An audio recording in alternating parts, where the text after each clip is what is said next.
On March 11, 2021, Cassie Sheetz and two male friends went for a hike at Spruce Knob in West Virginia.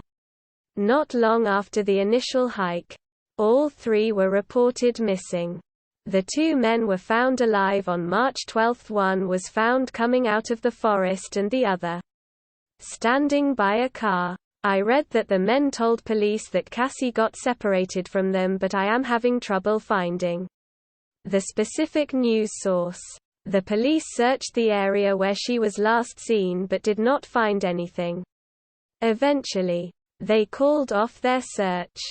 It is important to note that the police have not named either of these men as suspects or persons of interest, but many members of the public believe that they were involved in her death in some way.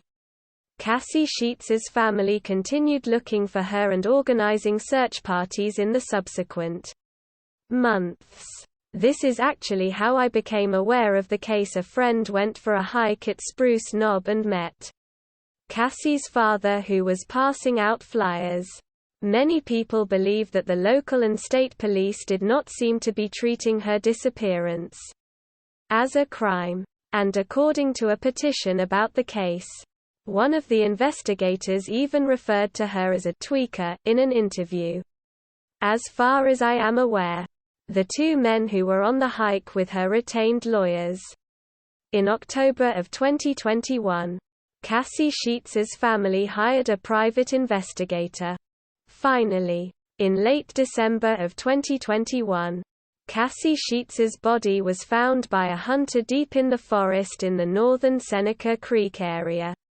Interestingly, she was found about 8 miles away from the area by Nob Hill where the police had concentrated their search efforts. Sergeant A.D. Teeter with the West Virginia State Police made a confusing statement suggesting that the police do not believe foul play was involved. Given the distance of where the remains were located, number one, even if there was foul play involved, even half that distance, it's not feasible for other things to have transpired that we've concluded during our investigation. It's highly unlikely that there was foul play, but it's not beyond the realm of possibility. What did the police conclude in their investigation? It seems like he is implying that if she was murdered, it would have been difficult for the perpetrators to bring her body that far away into the forest.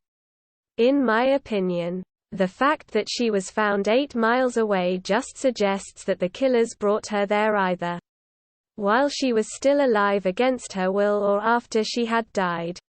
I am not familiar with this area, so I am not sure how far away from the road her body was found.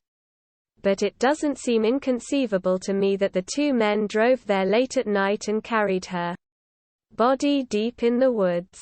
According to Cassie Sheetz's mother, she was not an avid hiker, so the likelihood that she hiked those 8 miles on her own while she was supposedly lost does not track. Another suspicious incident involving both men occurred in 2020. The fiancé of one of the men died in what police determined to be a suicide, but the circumstances seem quite strange. She was with both men the night that she died. After hanging out with them, she supposedly drove off in her vehicle and then shot herself. There are not many news sources about this incident because it was a suicide. But there is a YouTube video made by someone who spoke to some family members and friends of the deceased fiancé that details some suspicious behavior by the two men in the aftermath of her death. To me, the mystery of Cassie Sheetz's death is not so much who killed her but what actually happened leading up to her death, and why do the police seem intent on protecting the two men she was with. This is my first write-up, so I hope I do this case justice.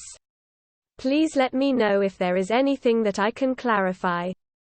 Edit. Thank you everyone for the feedback. I added a note that having a lawyer does not make someone guilty. I included that detail because I thought it was relevant to their participation in the investigation.